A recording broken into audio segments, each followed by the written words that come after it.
Mas vamos atentar ao tempo, tá? Se a gente não chegar lá, eu mesmo vou puxar a orelha, tá bom? Então vamos ser objetivo.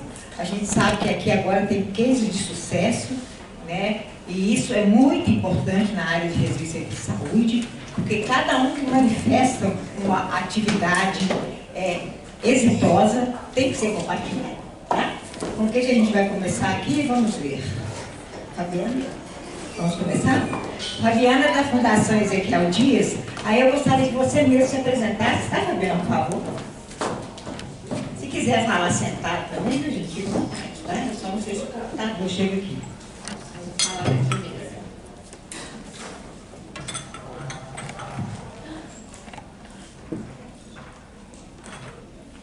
Deixa eu me achar aqui.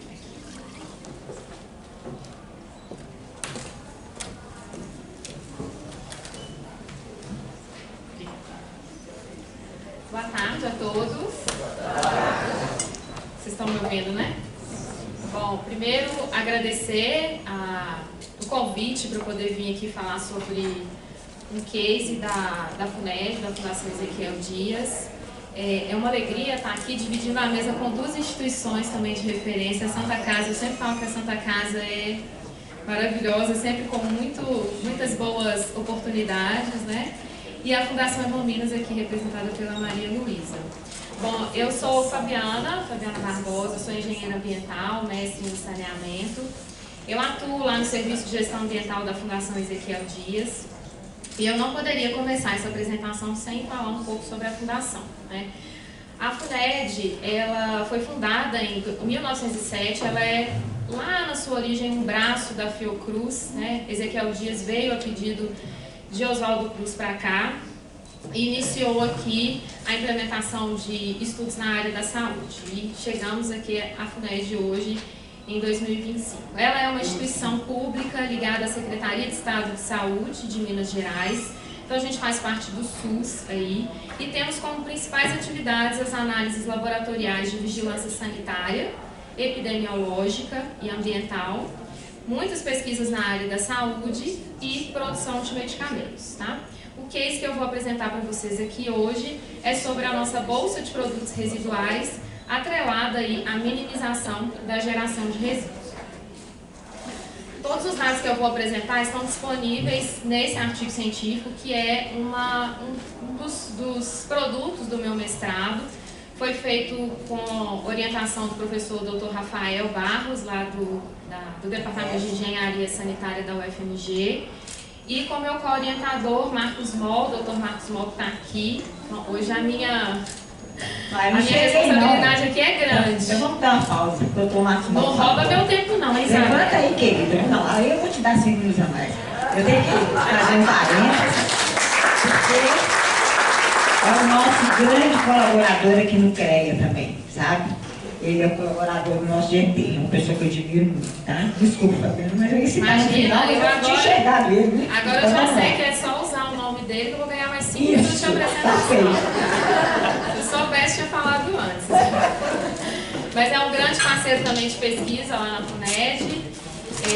Então todos esses dados estão disponíveis aí caso vocês queiram acessá-los posteriormente, tá?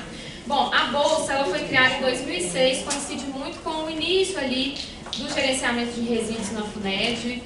Já foi contextualizada essa questão dos hospitais aqui, na época do licenciamento e etc.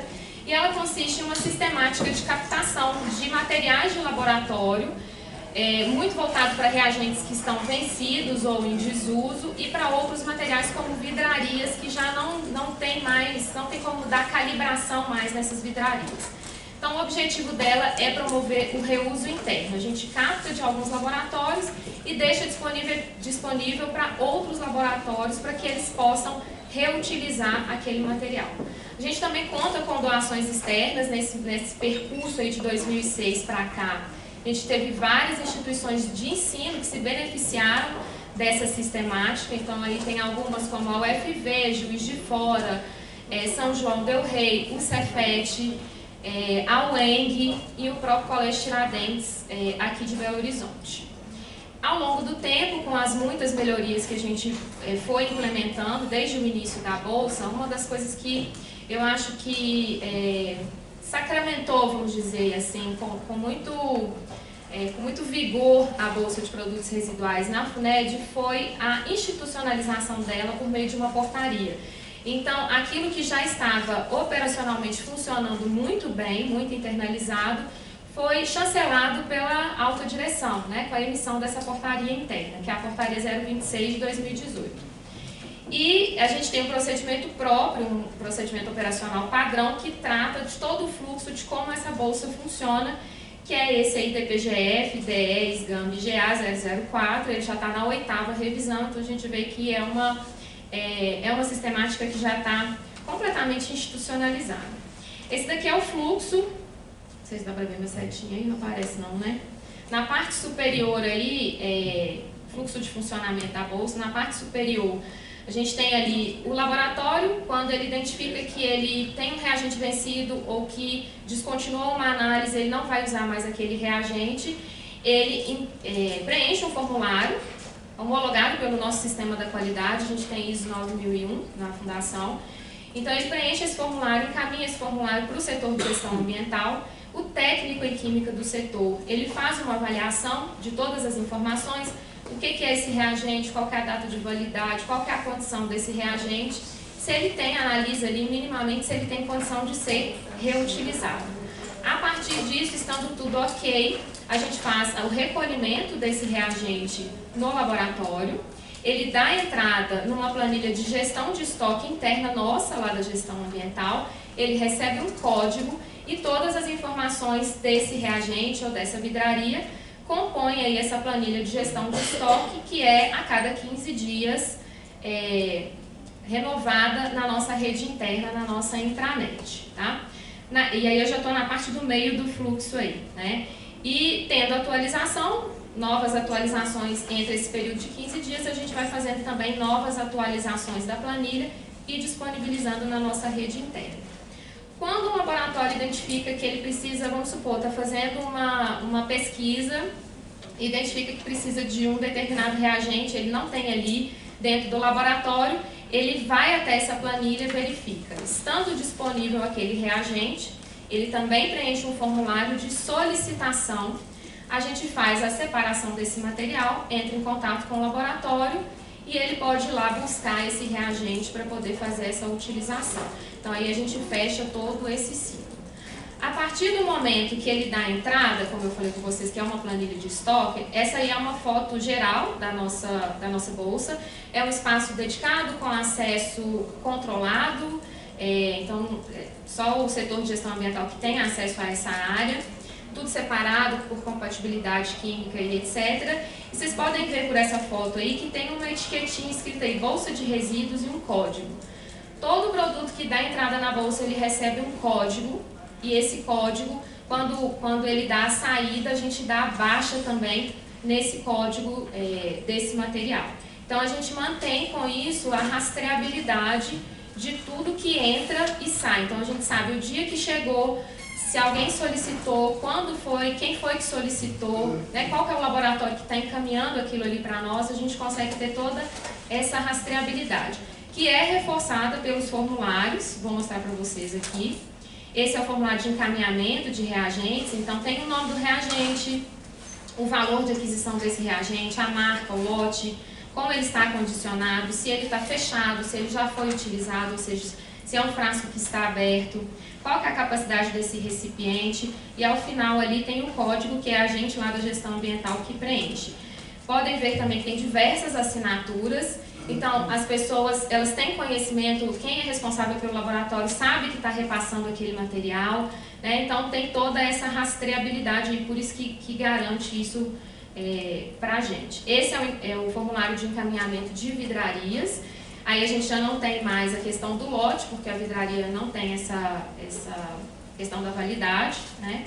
Esse é o formulário de solicitação, quando a pessoa quer pedir um reagente, e quando ele quer pedir uma vidraria para a gestão ambiental. Em termos de números, o que a gente tem para trazer aqui de resultado dessa sistemática?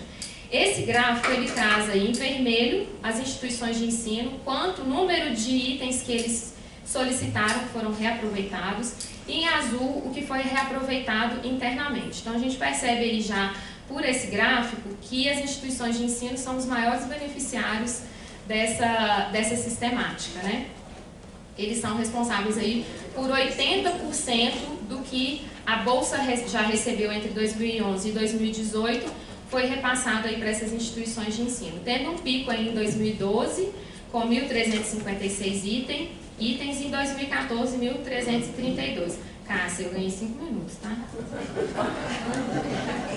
Em termos financeiros, gente, em termos financeiros, o que a gente tem aqui? A gente fez um cálculo, tá disponível nesse artigo também, de quanto seria o valor se a instituição adquirisse aquele item. Então, a gente chegou a esses números aqui. Vocês podem ver que em 2016 foi mais de 124 mil reais aí de economia para a instituição de ensino que pegou esses itens lá.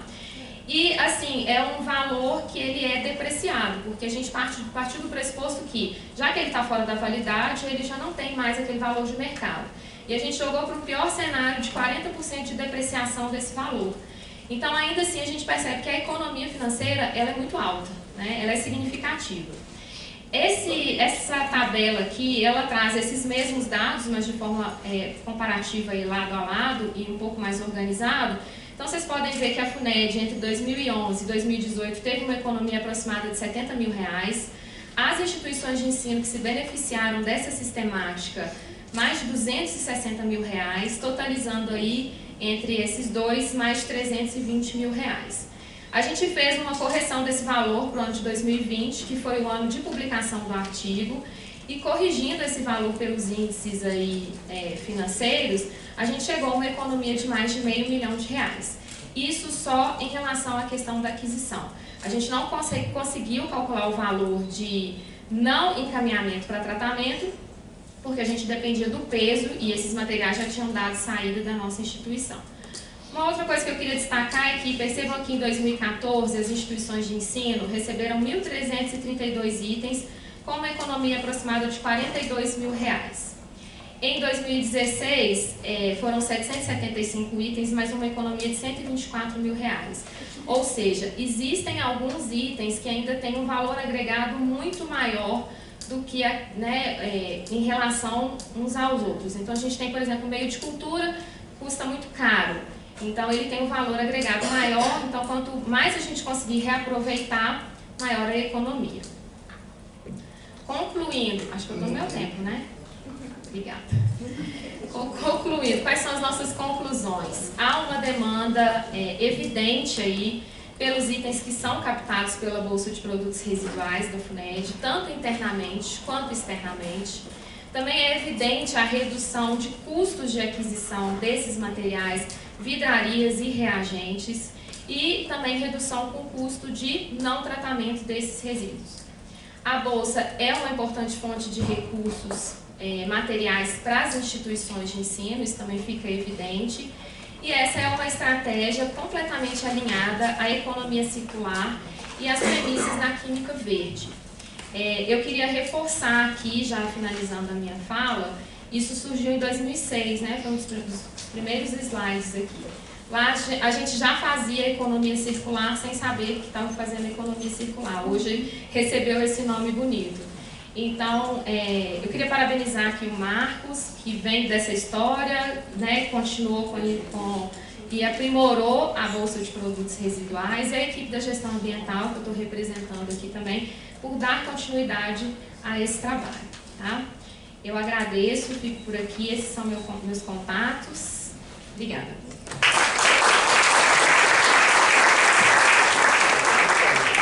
Eu não posso deixar de registrar aqui que Fabiana é a nossa primeira secretária da Copares, né? Nos auxilia muito, toda essa preparação aí ela que fez para nós, tá? E muito querida por nós, né, Fabiana? E outro registro que eu faço, que na época que começamos, né, nessa investigação, nas questões dos resíduos de saúde, uma das primeiras unidades que a gente visitou foi a FUNED, e a gente percebe que desde então ela tem boas práticas, tá? Eu fiquei muito encantada, inclusive, com o processo de autoaprovação na época, não sei o que está na minha memória aqui, e registrar que eu estou bem acompanhada, porque foram as 3 unidades que eu visitei primeiro, Santa Casa e Minas, né? Então, assim, eu estou muito feliz da André me ter colocado nessa mesa aqui, porque eu chorei, né, André? Eu falei, vai, meu nome não vai estar lá, não, sou uma servidora. Aí ela me deu essa oportunidade. Você fez essa Não é? Isso. E registrar também, gente, que o Dr. Marcos Moll agraciou o grupo de trabalho do CREA como coautor de um artigo que foi publicado internacionalmente e também em uma revista nacional, que chama o Estudo Comparativo das Legislações sobre os Resíduos de Serviço de Saúde vigentes no Brasil.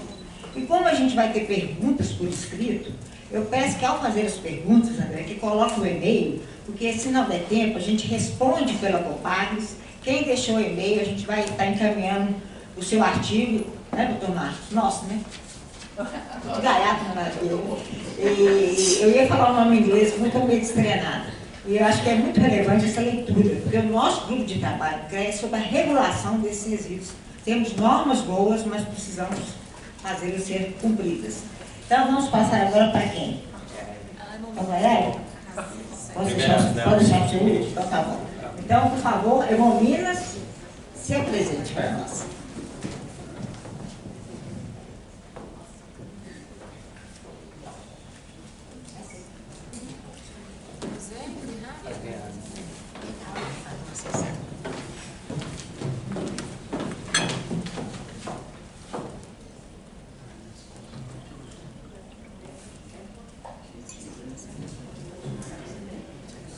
Eu coloquei, usei pouco meu tempo, eu vou voltar, hein? Não, você vai voltar, porque eu também quero falar, Fabiana. E também nós temos uma secretária, que é a Nancy, ela estava aqui até há pouco, ela teve que sair, né? O Cícero também, é nosso colaborador. O Cícero foi meu estagiário no SLU, né? Depois virou engenheiro no SLU. Hoje, depois fez doutorado, eu falo que superou a mestra aqui. Né, André? E ali está também Nancy, está lá atrás, que é a nossa ajudadora também. Tá? Auxiliar é enviar os e-mails com a. Né? Auxiliar. Isso, ótimo, isso aí, vamos auxiliar. Cícero, cadê você, Cícero? Sumiu?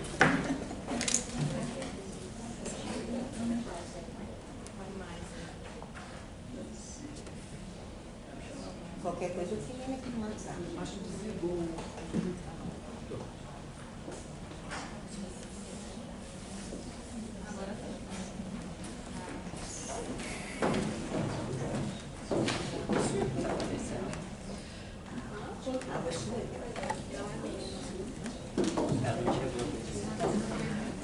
Mas está aparecendo, está aparecendo. Mexe no.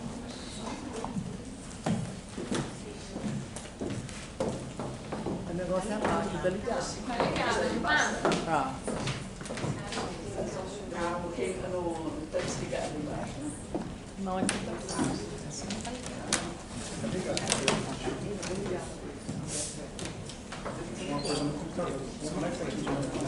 Será que a sua é? Vem aqui, vai. Tá ligado assim. Apareceu.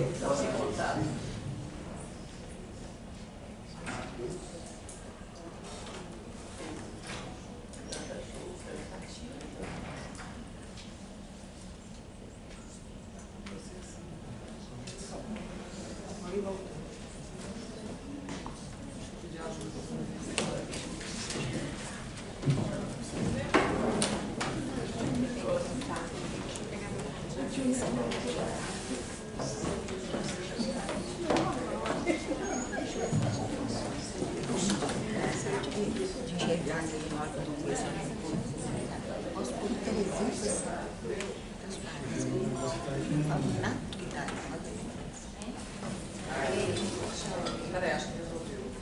Não deu problema aqui na posição. Tá bom.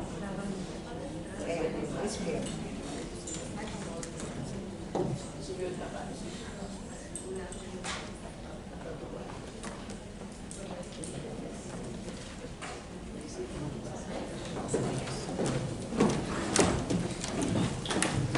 Então, boa tarde pessoal, eu sou Maria Luísa, eu sou bióloga formada pela UFMG, com foco em ciências ambientais, e atualmente estou à frente da gestão ambiental da Fundação Hemominas. E nessa apresentação a gente vai falar sobre 2 indicadores de sucesso que a gente tem implantados na Fundação. Então o título ficou o seguinte: do dado à ação, monitoramento de resíduos infectantes e recicláveis na Fundação Hemominas. Então atuar com responsabilidade socioambiental e buscando sempre simplificação dos processos, inovação e sustentabilidade é algo importante, é algo muito valorizado pela Fundação, tanto que está presente em nosso mapa estratégico. E como bem sabemos, né, a geração de resíduos ela é inerente à condição humana e isso inclui também estabelecimentos de saúde, né, inclui os serviços prestados nos estabelecimentos de saúde. Então, gerar resíduos é algo que a gente não tem como fugir. O que a gente pode e deve fazer é gerenciar da forma mais adequada e, sempre que possível, buscar a diminuição da geração desses resíduos. Então, como forma de reduzir nossos impactos e aperfeiçoar o uso dos recursos dentro da instituição, a gente tem implantado 4 itens de monitoramento e 2 indicadores socioambientais. Os nossos itens de monitoramento é água, energia, copo descartável e papel A4. Então, para cada unidade da Fundação Hemominas, a gente tem um monitoramento mensal, a gente sabe quanto cada unidade gasta de água, energia, copo descartável e papel A4. Para o copo descartável, tem uma informação interessante porque a gente implementou, né, uma cultura de cada um trazer a sua caneca de casa. Inclusive, quando um funcionário adentra, né, é recebido na Fundação Hemominas, quando a gente recebe um novo servidor, ele recebe um kit de divulgação com uma caneca. Então, isso é algo bem implementado na Fundação e a gente vê que funciona. Os copos descartáveis a gente usa basicamente para os doadores, né, para o pessoal que é atendido, para os pacientes e também para os visitantes. E os 2 indicadores socioambientais que a gente tem implementado é o indicador de recicláveis, que é o percentual de resíduos encaminhados para reciclagem, e o outro indicador é a quantidade de resíduo infectante gerada por cada bolsa de sangue coletada na Fundação. Então, a nossa série histórica de pesagem de resíduos por grupo foi iniciada no ano 2000, mas inicialmente, nessa época aqui, ainda tinha muita mistura, né? Muito material que poderia ter sido reciclado era misturado com material infectante. E aí, somente em 2014, tivemos a implantação do nosso primeiro indicador, que é o indicador do percentual de resíduos encaminhados para reciclagem, e foi um indicador baseado no Manual da Copag de 2011. E, inicialmente, né, a gente estabeleceu uma meta de 60%, então, de tudo que é produzido do grupo D da Fundação, 60% deveria ser destinado à reciclagem. E, novamente, com base nesse Manual da Copagres, a gente implantou em 2018 mais um indicador, que é esse indicador da quantidade de resíduos infectantes do grupo A por cada bolsa de sangue coletada. Esse indicador ele foi implantado em 2018 e, inicialmente, a nossa meta, a gente tem que entender essa meta aqui como um teto. Então, para cada bolsa coletada, o máximo de resíduo infectante do grupo A gerado devia ser 500 gramas. E aí, recentemente, esse teto foi diminuído, né? A gente passou para 400 gramas. O ano passado, a gente teve uma visita da ABB, que é uma instituição que certifica, né, que faz a acreditação de serviços de hematologia e hemoterapia. Então, a orientação deles é que a gente revisasse de forma periódica nossos indicadores. E aí, com essa orientação, a gente resolveu, com a ajuda, né, do nosso núcleo de processos, a meta foi, o teto, né, foi abaixado para 400 gramas. E o que é esse primeiro indicador mede, né? É o percentual, como eu disse, do grupo D, que é destinado à reciclagem. E aí, a nossa meta é de que pelo menos 60% seja destinado a cooperativas de material reciclável. De material reciclável. E é importante destacar que a maioria das unidades da Fundação Hemominas tem acordos de cooperação com cooperativas locais de reciclagem. Então, tudo que é passível de reaproveitamento através da reciclagem gerado dentro de nossas unidades, a gente destina para essas cooperativas. Aqui a gente tem um histórico que pega o ano de 2024 e 2025 até outubro. A gente percebe aqui que conseguimos, né, alcançar nossa meta de 60% em todo esse período analisado. Inclusive, em alguns meses, a gente conseguiu chegar até bem próximo de 70%. É um indicador que a gente tem muito orgulho, a gente tem tido bons resultados desde o momento que ele foi implantado na Fundação. Já o segundo indicador, que é aquele esse que mede, né, a quantidade de resíduo infectante por bolsa de sangue coletada. Diferente do outro, ele é trimestral. Aí aqui a gente faz esse quantitativo, né, a gente pega a quantidade de resíduo do grupo A gerado por trimestre e divide pela quantidade de bolsas coletadas também por trimestre em todas as unidades da Fundação Hemominas. Então, tanto o outro quanto esse são indicadores globais de toda a Fundação. Aqui a gente tem um histórico também do mesmo período, de 2024 até o último trimestre de 2025. E aí, como vocês podem observar, a gente conseguiu ficar abaixo, né, desse teto de 500 gramas de resíduo do grupo A gerado por bolsa coletada em todo esse período, exceto no último trimestre. Foi exatamente nesse último trimestre que a gente mudou, né, o nosso teto para 400 gramas e foi aqui que a gente não conseguiu alcançar. Então, a quantidade, o indicador, né, ficou em 0,490 gramas, então a gente não bateu a meta nesse período. E aí, esse gráfico aqui e o outro é do nosso sistema de gestão estratégica.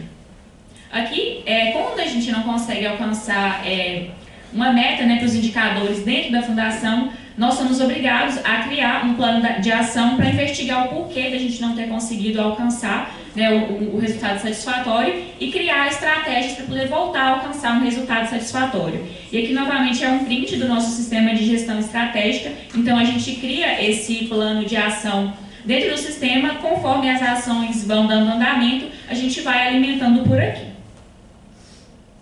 Então, como que esses indicadores transformam, né, nosso trabalho? É através deles que a gente tem um controle ambiental, né, de tudo que é gerado dentro das unidades e também ele evidencia muito bem para a gente a eficiência ou ineficiências, né, nos processos de segregação, o que acaba nos orientando para ações corretivas. E também ele nos dá toda uma base, todo um repertório e conhecimento para a gente criar os planos de ação, né, que a gente tem que fazer, melhorar nossos processos e otimizar custos.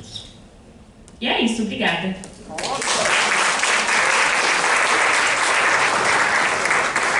É muito bom, né, gente, ver uma energia dessa e uma capacidade. Maria Luísa, muito obrigada, viu?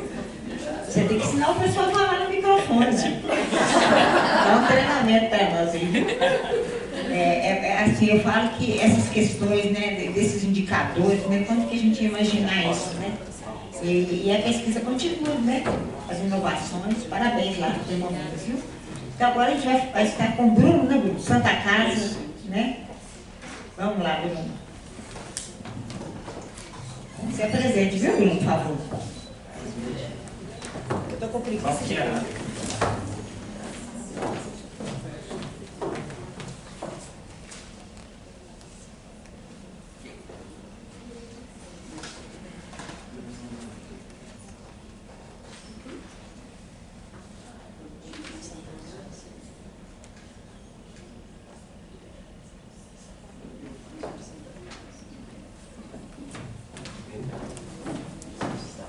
Boa tarde, gente.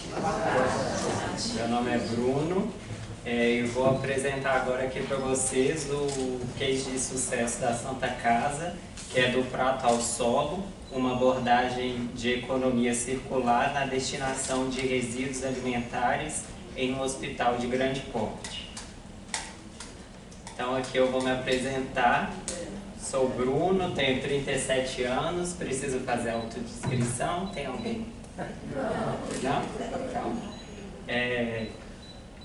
Eu sou engenheiro ambiental e sanitarista, sou paisagista também e sou técnico em biotecnologia. Hoje eu assumo a função de analista ambiental no setor de meio ambiente e sustentabilidade da Santa Casa BH. A gestão de resíduos é um dos maiores desafios em hospitais de grande porte. Diante desse tópico, a gente pode observar que a gente tem vários aspectos que a gente pode trabalhar, né? E a questão do resíduo dentro do SND, que no caso a Santa Casa, ela com mais de 1.150 leitos e mais de 10 mil refeições por dia, ela gera grandes volumes de resíduos alimentares. Hoje nós temos o SND, que ele atende uma ala inteira né? Ele fica em uma ala inteira do hospital e tem esse comprometimento com os pacientes e acompanhantes. Então, antes as sobras alimentares limpas eram destinadas ao aterro sanitário, né? Grupo D. Então, observando essa grande geração, a gente buscou um objetivo, né? Que era um modelo de economia circular por meio da compostagem de resíduos orgânicos limpos. Contribuir com a prática sustentável, redução de impacto ambiental e o alinhamento à Política Nacional de Resíduos Sólidos também. Então, qual que foi a metodologia que a gente utilizou? Parcerias entre setores dentro da instituição, no caso foi o setor de meio ambiente e o SND, que é o Serviço de Nutrição e Dietética, o mapeamento desses resíduos limpos, que são cascas, sobras de preparo, porcionamento é na hora de montar as refeições dos pacientes. Depois a gente fez um treinamento com a equipe dentro do setor do SND e então a gente foi no mercado buscar uma empresa para conseguir atender essa proposta nossa. Então, adesão à empresa especializada em compostagem. A gente teve uma parceria até com o pessoal da UFOP, eles foram lá, avaliaram o FMG. Então, a gente buscou dentro do mercado aí o que mais conseguiria atender a gente.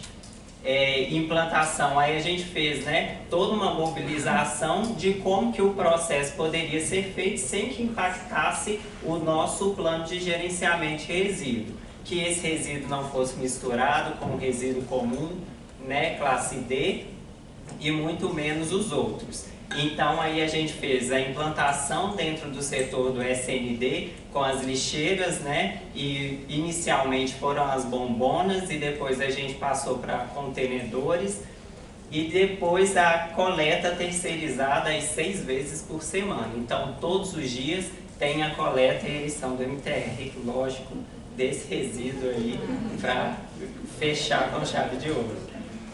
Então aqui nós temos aí o processo como um todo, o treinamento com a empresa, junto aos funcionários do SND, aí a identificação das lixeiras, junto com a comunicação a gente desenvolveu um adesivo para facilitar esse descarte, então, de resíduo orgânico. Então a gente colocou, o saco é separado do comum, dentro do nosso PGRSS. O nosso resíduo comum, o saco é azul e no caso do orgânico seria o transparente.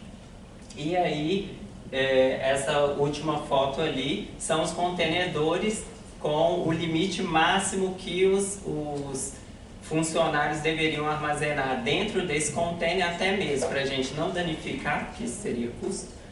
E a gente conseguir fazer o transporte com as questões ergonômicas também para essa empresa que vai fazer a coleta.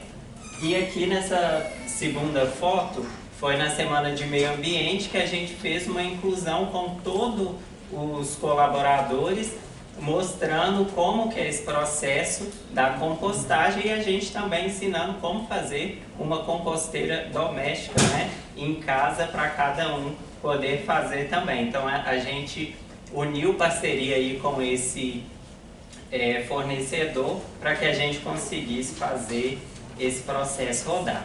Então aqui os nossos resultados dentro de 2024 a 2025, a gente teve 113 toneladas de resíduos orgânicos encaminhados à compostagem, 171,9 toneladas de CO2 evitadas, né, para emissão, e que é o equivalente a 1.200 árvores. Então, a redução de 50% do volume de resíduos enviados ao aterro, então de 18 toneladas, a gente conseguiu reduzir para 9,37 toneladas por mês.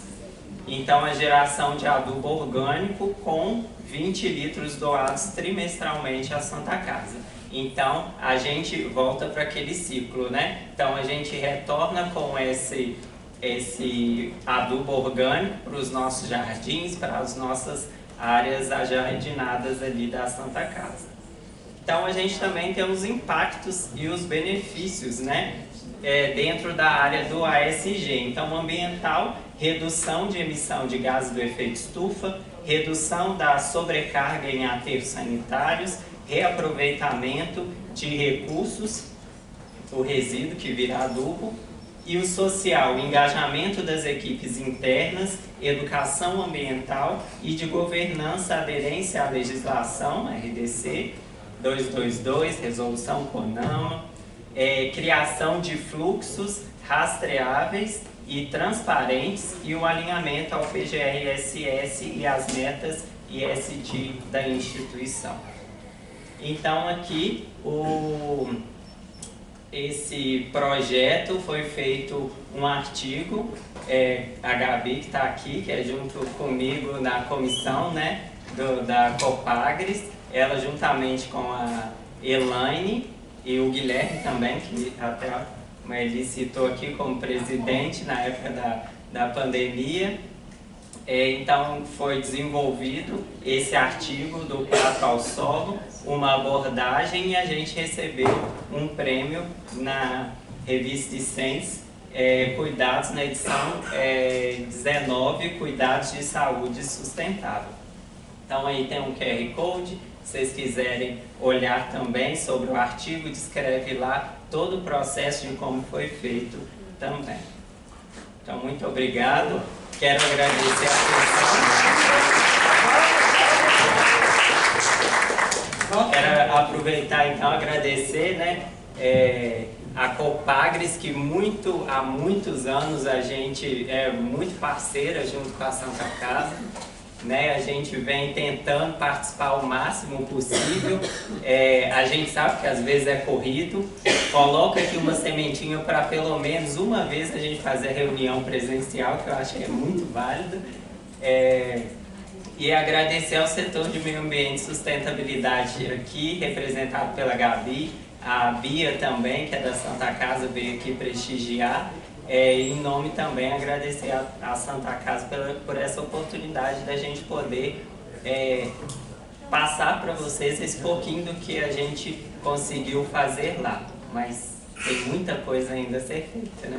Espere os próximos eventos da Copagres, que a gente traz mais cases de sucesso. Assim, Obrigada, viu, Bruno? Obrigada, Santa Casa, a equipe toda aí, né?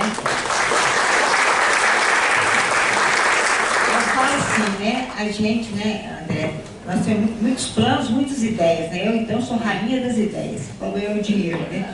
Mas a ideia de fazer um livro, né, com esses artigos, né, da Copagres, com essas experiências exitosas, né, a gente vai conseguir, vai? Então é isso. Divulgando aí, né, para as outras unidades que estão aqui, de compartilhar esses cases, tá? Muito obrigada. Vamos seguir em frente.